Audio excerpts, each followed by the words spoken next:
eternamente. Amém. Eu vou repetir. Deus seja louvado para sempre e eternamente. Amém. Eu vou repetir mais uma vez. Está ficando bom. Deus seja louvado para sempre e eternamente. Amém. Se puderem dizer amém a 4 sentenças que eu vou pronunciar aqui, Deus continuará sendo louvado. O Senhor Jesus é maravilhoso. Amém. Ele é grandioso. Amém. Ele é glorioso. Amém. Ele é maravilhoso. Amém. Ele está aqui. Amém. Ele quer distribuir a sua bênção sobre cada um. Amém. Você não pode sair daqui sem que receba algum tipo de toque, de manifestação do Espírito sobre a sua vida. Eu quero pedir a gentileza de abrirem a Bíblia ou de acompanharem, creio que será possível, por na tela. Esse é um congresso de escola bíblica e está baseado no segundo livro dos Reis, no capítulo de número 22, no versículo de número 8. Já está na tela.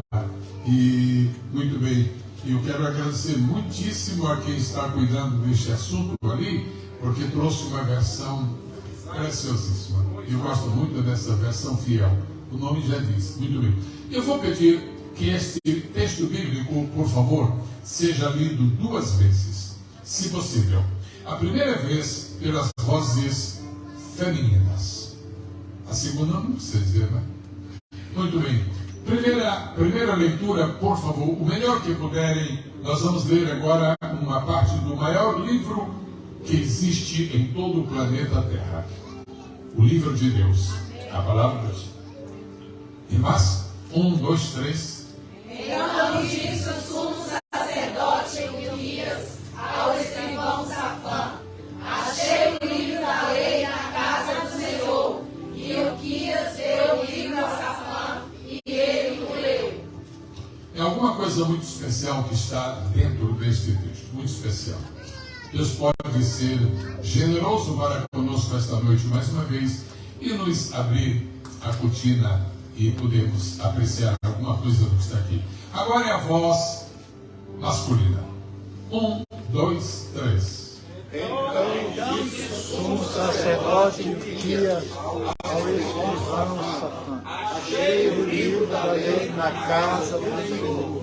E Uzias deu a livro a Safã, e ele o leu.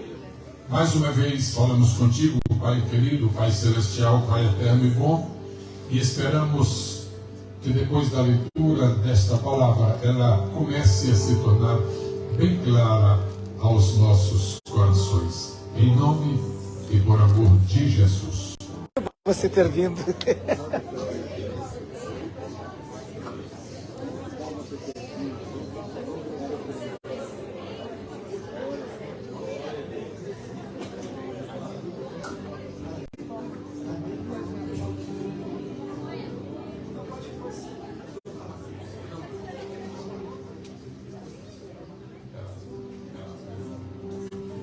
Eu vi que os senhores se cumprimentaram, mas na base de fraternidade e de familiaridade. Mas eu queria pedir que se cumprimentasse também em outro termo. Cumprimente quem você não conhece ou quem você não viu há algum tempo. Tá bom? Aí varia um pouquinho esse sentido de sociabilidade espiritual que nós temos. Eu fico muito agradecido. Olha, tem alguém ali esperando o cumprimento. Vamos fazer assim, a senhora sai e cumprimenta o filho. Muito obrigado.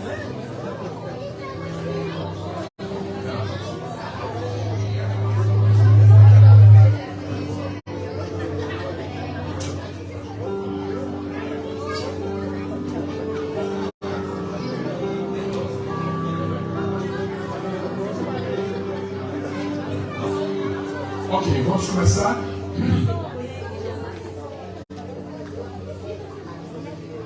Podemos começar? Quase que podemos. Quero louvar a Deus pela vida do pastor Rigoberto. Quero louvar a Deus pela vida do pastor Isaac. Amém. Quero louvar a Deus pela vida do pastor Altair. Quero louvar a Deus pela vida do pastor Arimateia.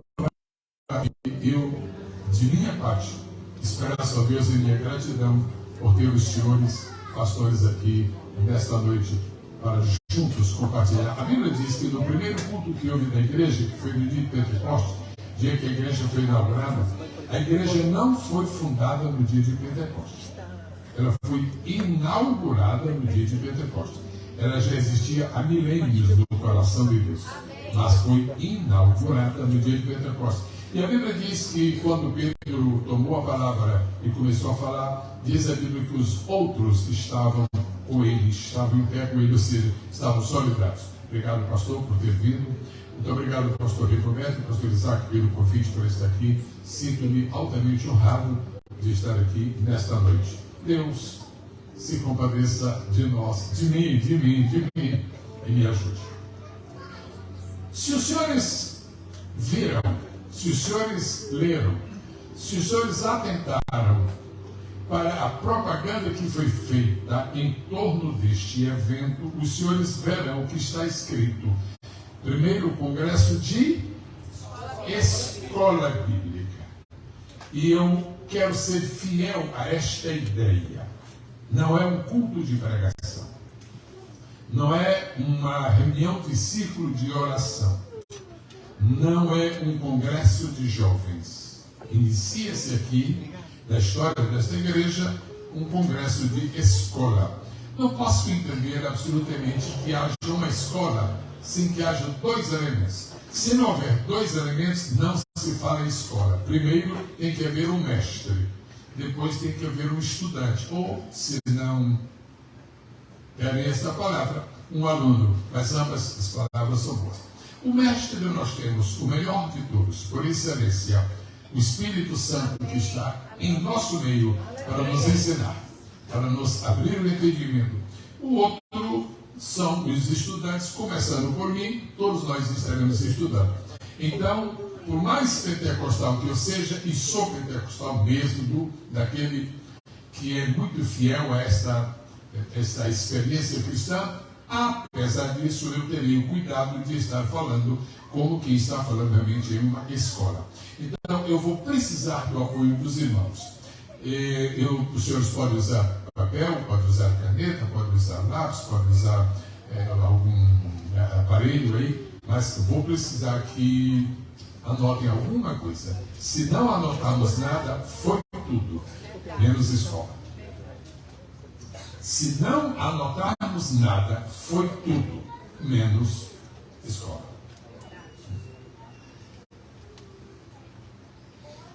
Estão prontos? Os que estão prontos digam: eu estou pronto. Eu estou pronto. Alguns falaram, eu vou ver se os outros entram nessa lista. Os que estão prontos digam: eu estou pronto. As irmãs não falaram porque eu falei pronto, né, que é masculino. Então eu estou pronta, mas eu não vou dizer eu estou pronto. Muito bem. Eu vou começar do princípio. Ou seja, eu vou começar da base. Não é decente, não é correto, não é lógico você começar um edifício pelo teto, pelas paredes. Você tem que começar pelo alicerce, pela base. Então vamos começar pela base. E por mais primitivo que você acha que seja o que eu vou dizer, mas é porque é uma base. Ok? Muito bem. Eu quero começar lembrando aos irmãos que existem 5 maneiras de estudar a Bíblia. Pastoreando igrejas, como Deus me deu este privilégio por algum tempo, na verdade por alguns anos. Muito obrigado ao irmão que está distribuindo o papel. Muito obrigado. Magnífico. Precioso. Muito obrigado. Qual é o seu nome, amado? Tá bom, é isso mesmo. Okay. Foi um aluno assíduo em todo trimestre da escola bíblica e hoje vai ganhar a Bíblia dele. Amém. É verdade. Ô, Luizmar, vem aqui, por favor.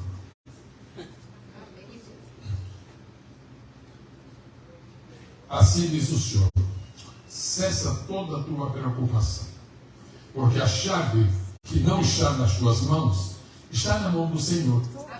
Só que por causa de um pequeno gesto que tu fizeste aqui agora, voluntariamente repartir este papel com os irmãos, só por causa disto, Deus que leva em consideração gestos pequenos que aparentemente significantes, que diz: tranquiliza o teu coração, porque dentro de 37 dias a bênção estará nas tuas mãos. Diz o Senhor, 37 dias. Anota e confere, porque Jeová conhece o tempo. Deus seja grato. Como disse o pastor, você pensa que por ser uma escola, o Espírito não tem liberdade? Se não tem liberdade, eu já vou embora. Eu já estou fora. Como vamos começar?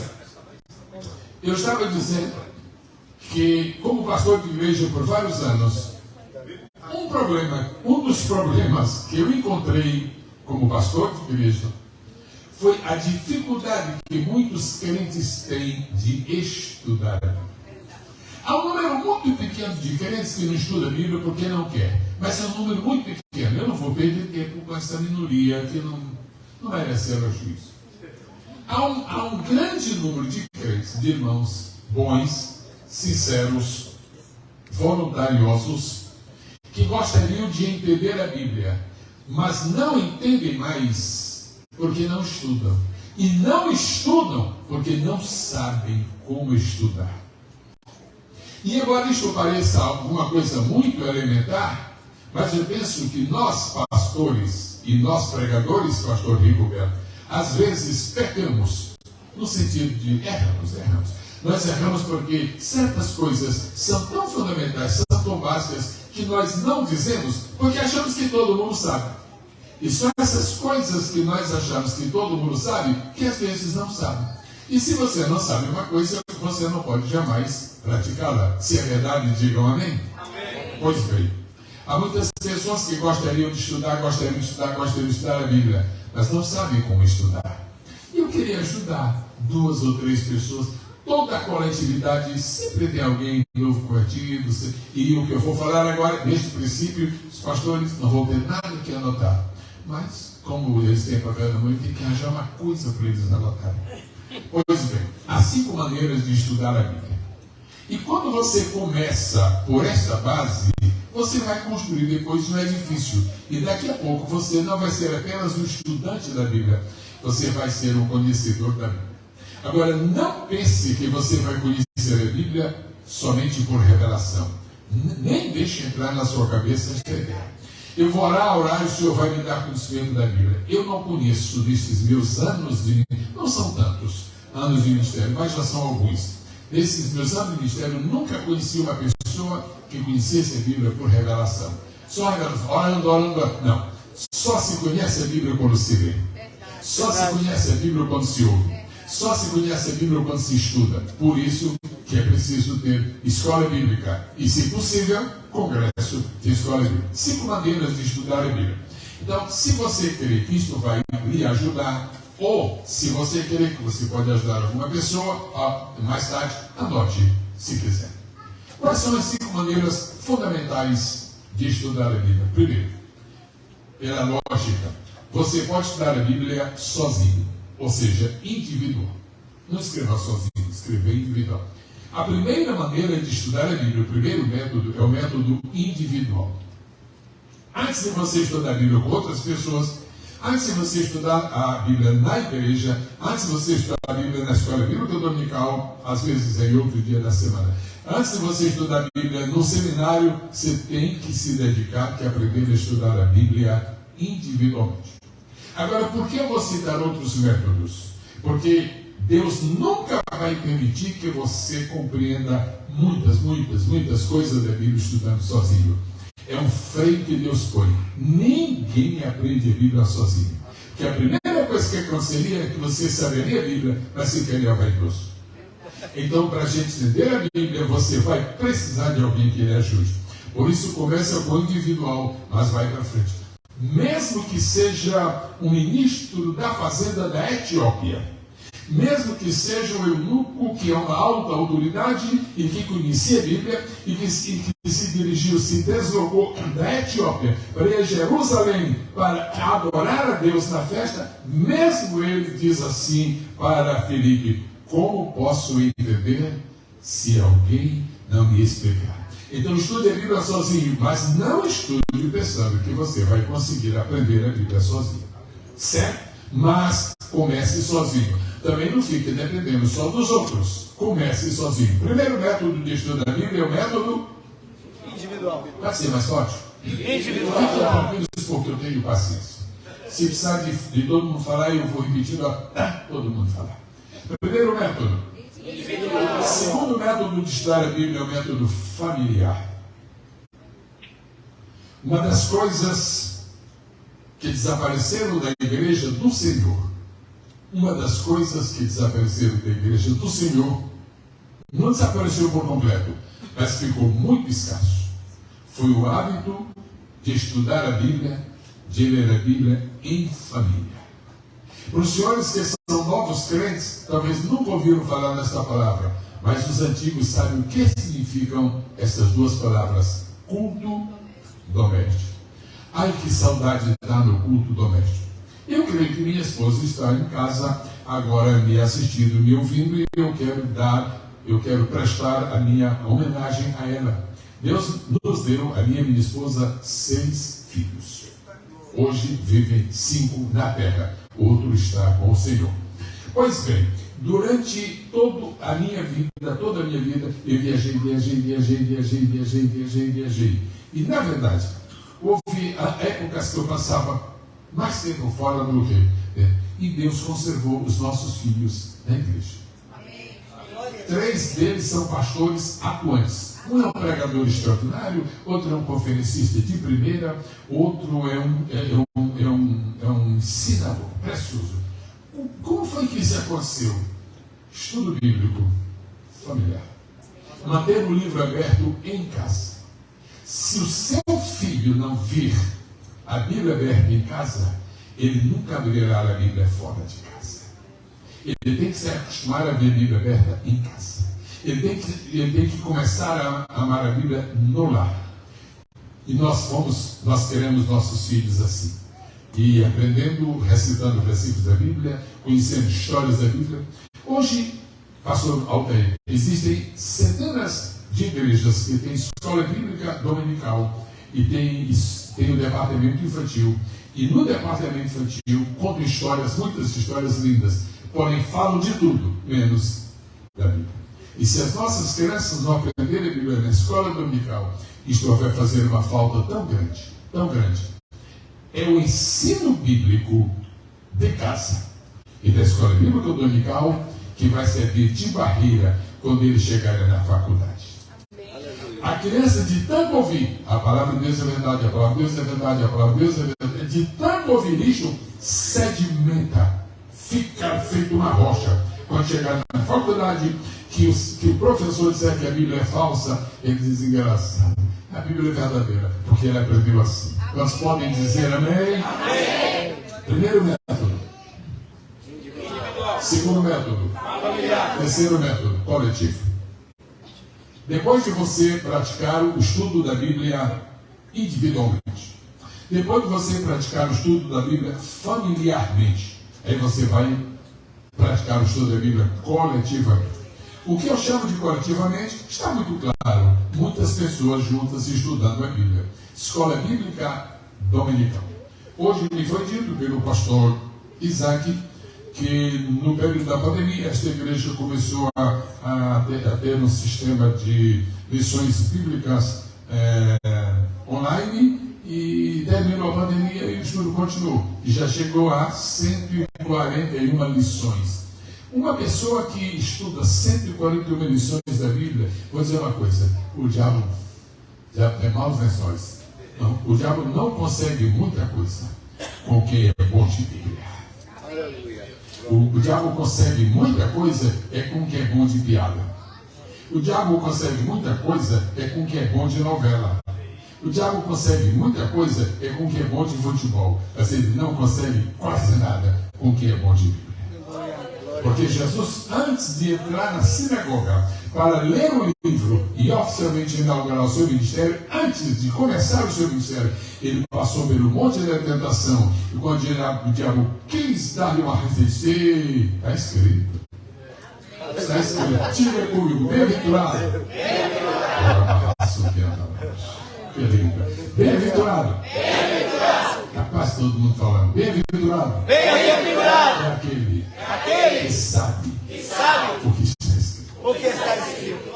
A coisa mais importante não é você saber onde está escrito, livro, capítulo e versículo. Não, isso já requer memória.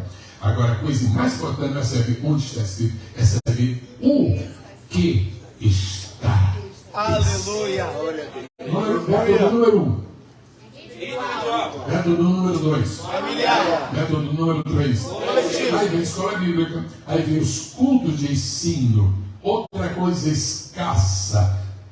Todos aqui são da Assembleia de Deus ou irmãos oriundos de outras igrejas? Tem batistas aqui, irmãos que vieram batista, metodista, batista, ok. Então, ok, generalizar, não sei se eu estou me referindo mais à Assembleia de Deus. Algumas coisas que são escassas na Assembleia de Deus, principalmente na América, já não há muitas reuniões de ensino aqui.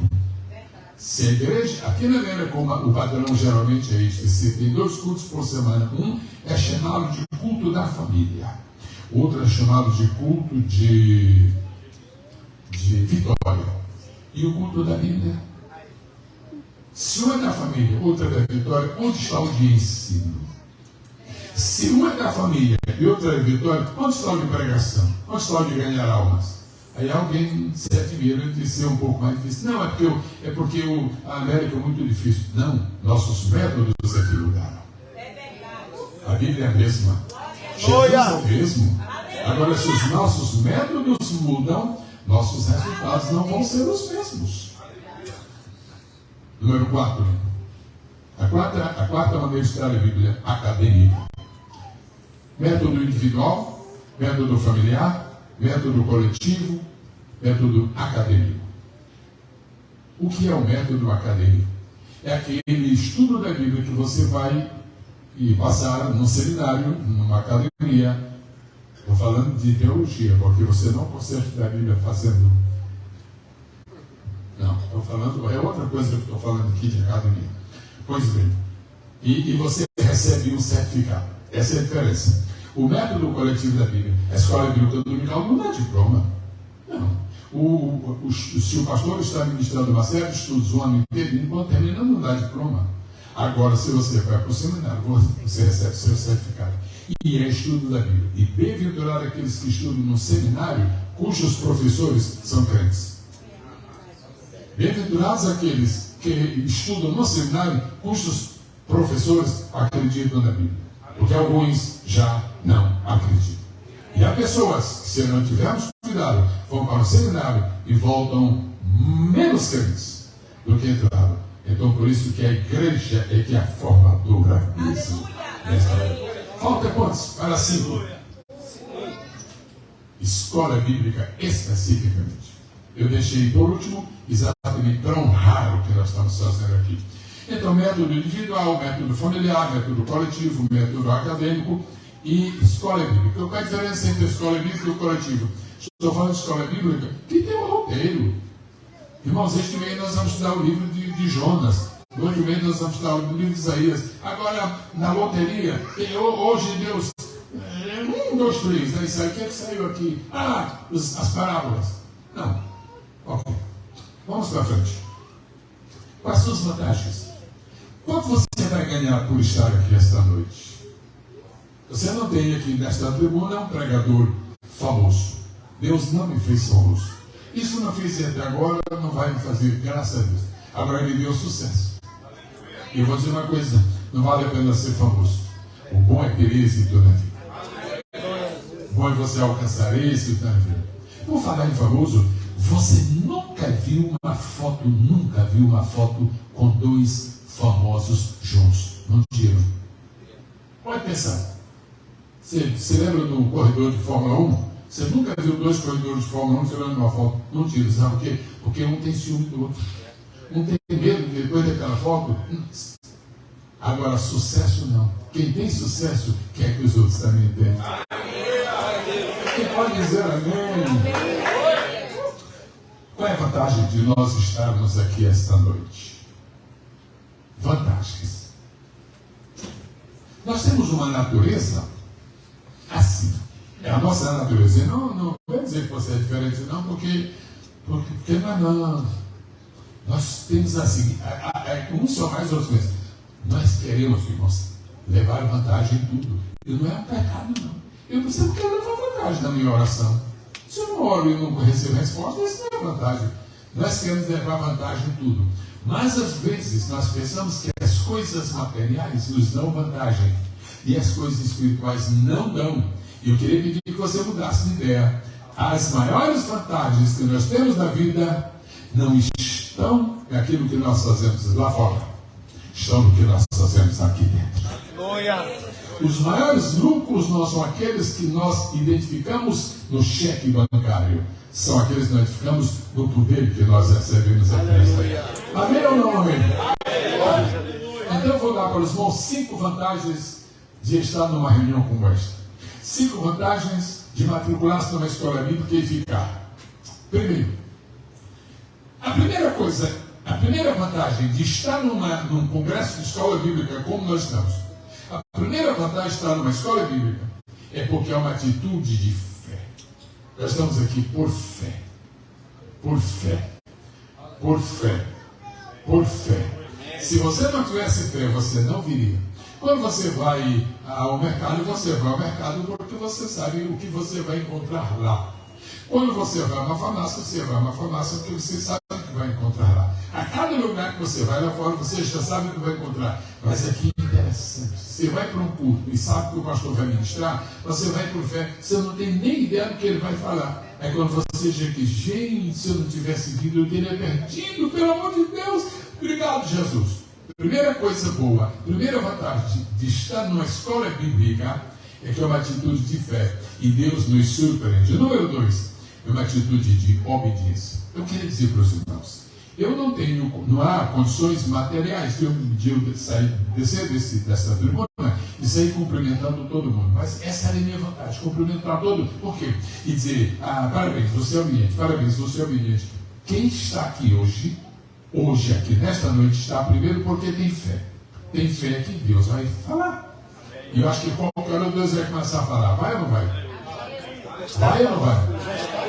Vai? Não, já está falando. Me deu ali, me deu tudo isso é da minha cabeça até agora. Segundo, primeiro fé, depois obediência. Quem mandou estudar a Bíblia não foi o Papa. Aliás, se puder, quem mandou estudar a Bíblia não foi Lutero. Quem mandou estudar a Bíblia não foi um apóstolo. Quem mandou estudar a Bíblia foi o autor da Bíblia. Josué, pronto. Você é militar. Você é comandante de tropa. Você é um general. Você é um líder de Israel. Agora, por favor, primeiro que tudo, antes de você pegar em armas, medita nessas coisas. Tua primeira obrigação, teu primeiro compromisso é com Deus. E com a sua palavra. A primeira vantagem é uma atitude de fé. A segunda vantagem é uma atitude de obediência. Agora o senhor sabe de uma coisa? Os senhores já se deram conta de que por estarem aqui, os senhores praticaram uma atitude de sabedoria. Você vai fazer diferença entre sabedoria e inteligência. Diz, pastor, eu estou aqui, o senhor está achando que... Então é uma atitude de sabedoria. Ok. Quando uma pessoa sai de casa, um filho sai de casa, eu vou dar uma volta. Aí passa 2 horas, sai de casa. Onde você foi? Eu nem sei, andei por aí, e já voltei. Ô meu filho, que bom que você voltou. Mas o que você fez? Nada. O que você aproveitou? Nada. O que você viu? Nada. Isso é falta de sabedoria. A pessoa tomar o tempo para nada. Passar o tempo fazendo nada. Quando você veio a este congresso, a esta reunião esta noite, você provou que você tem sabedoria. Você sabe utilizar o seu. Vocês não têm ideia da quantidade de anjos que Deus liberou para estarem acompanhando e se alegrando, porque os anjos conhecem o valor da Bíblia. Os anjos conhecem o valor da palavra. E quando eles veem um grupo de crentes reunidos só para estudar a Bíblia, isso aqui é sabedoria. Se o diabo te chamar de bobo, você já sabe. Quando o diabo me chama de bobo, ele está sempre identificando bobo aí. Número 4. É uma atitude de sabedoria na utilização do tempo. Pode repetir? Atitude, sabedoria na utilização do tempo. Número 4. Atitude de sabedoria no aproveitamento de oportunidades. Os senhores sabem que algumas pessoas estão no inferno não é porque beberam cachaça. Gente que está no inferno que nunca tomou um gole de uísque. Gente que estará no inferno eterno e não é porque brincou o carnaval. E se vai haver, eu não vou provar isso lá, porque eu não vou para lá, mas eu estou falando daqui. Gente que estará no inferno a eternidade, não é porque fez isso ou fez aquilo, é porque desprezou a oportunidade que Deus deu. Houve um moço que foi falar com Jesus. Mestre, falei para ele, sabe no meio, ok, então faz assim. A Bíblia diz, o moço retirou-se triste porque possuía muitas herdades. Foi embora. Aquele moço foi embora porque ele perdeu a oportunidade. O rei Agripa esteve diante de Jesus e ficou a um passo de se tornar um cristão. Aí ele deu para trás, por pouco tu me persuades a fazer um cristão. Se você está perdendo a oportunidade. Pilatos teve a oportunidade de fazer uma defesa pública de Jesus. Ao invés disso, passou a mão em Jesus. Aquela mão de Pilatos que bateu no rosto de Jesus, ela estará seca, cancerosa por toda a eternidade, porque ele jogou fora a oportunidade. Meus parabéns. Ao estar aqui esta noite, você mostrou que você sabe aproveitar a oportunidade. Dá um aplauso para Jesus.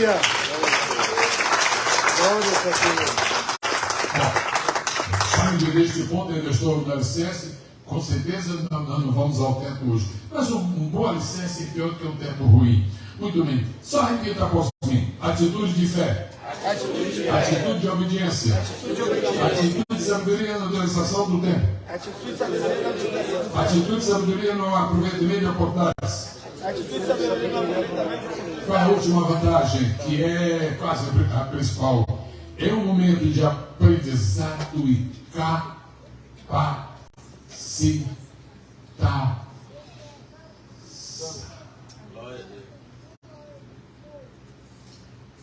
Levante a sua mão, se for possível. Se não houver nenhuma dificuldade, levante a sua mão direita e diga dignidade. Não assim, olha para mim. Se pode fechar as suas, não vou orar agora para fechar. Ok, dignidade. Capacidade. O que é mais importante? É dignidade ou capacidade? Dignidade. O que é mais importante? Que adianta uma pessoa capaz se não é digna? E uma pessoa digna que não é capaz? Um pastor precisava de um tesoureiro para a igreja e encontrou um homem extraordinário na sua capacidade. Ele era formado em papapá. Mas aí foi ver a ficha dele e o cidadão era capaz, mas não era digno. Na ficha deles querendo, usando muito a operação matemática chamada subtrair. Há pessoas da igreja que são dignas, mas não têm capacidade. Esse irmão bem podia ser o secretário da igreja. Ele é digno, agora ele não é capaz, porque ele não nasceu no nome. Se ele nasceu dele, como vai salvar os outros. Quando você vem para a casa do Senhor numa noite como esta, você tem duas oportunidades. A primeira, a de aprender. A segunda, a de se capacitar. E você nunca vai ficar orgulhoso de ser capaz. Você sabe que quem mais se orgulha na vida são os incapazes. Porque os capazes não têm que se orgulhar. Sabe por quê? Porque eles sabem que são capazes. Mas ainda falta muita coisa. No dia que você pensa que aprendeu a Bíblia toda, dos pecados ele deve ser um grande. Você sabe que... Ok.